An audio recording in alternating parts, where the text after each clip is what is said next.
Hey everyone, today we will discuss Greek, Etruscan and Byzantine jewelry, especially earrings. Around 800 BC, contacts between Greece and the East became closer. The relative abundance of gold artifacts of this period is undoubtedly related to the opening up of the East to the Greek world throughout colonization, giving access to rich sources of precious metal in Asia, especially to the Lydian gold mines. The preponderance of the atelier of Eastern Greece throughout the period is evidence of this. Embossing, filigree and granulation grew in popularity, and inlaying with stones, amber and glass made its appearance.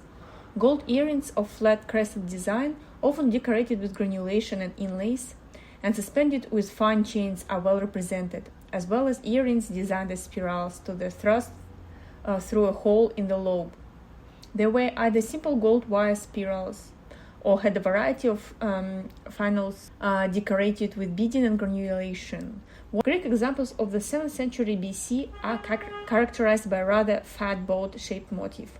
Another very popular type of ear ornament from the classical period is a helix earring, comprising a tubular piece of thin gold leaf twisted into a spiral and various decorative motifs as terminals.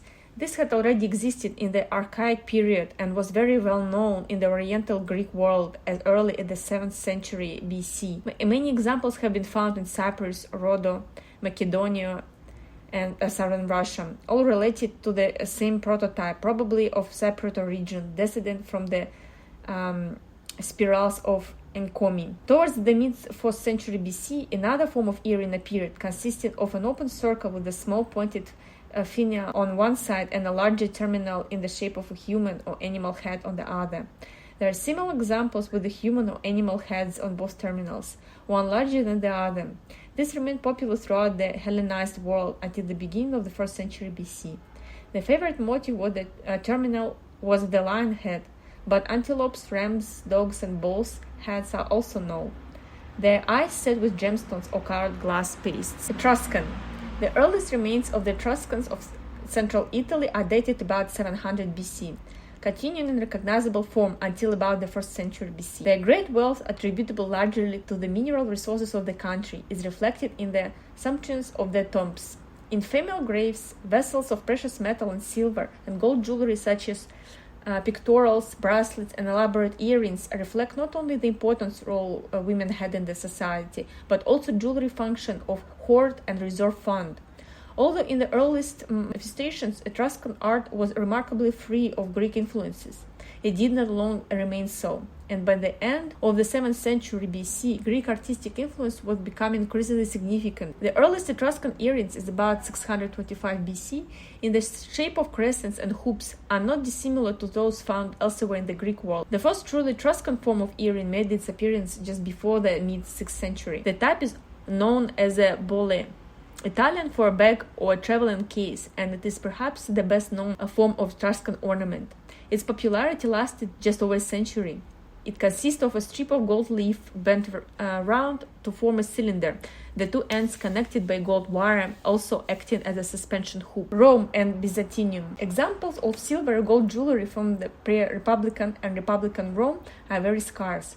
From those that survive, we can conclude that between 700 and 250 BC, material is even scarcer for the period between 250 and 27 BC. But we may assume that Roman jewelry, as well as Etruscan, was basically the same as Hellenistic. For many centuries, jewelry was a luxury looked upon with official disapproval in the Roman world. The amounts of gold which might be buried with the dead and which a Roman lady might wear were fixed by law. Certain items of personal adornment, moreover, such as finger rings, were strictly reserved to certain social classes and for special occasions. By 27 BC, when the Roman Empire was established, Rome had finally swallowed up the remnants of the Hellenistic world with the annexation of Egypt in 30 BC. The political changes, however, had very little effect on minor arts, and during the first years of the empire, jewelry continued to be produced in Hellenistic form. The major centers of jewelry manufacture were the old Hellenistic centers of Antioch and Alexandria, followed by Rome itself.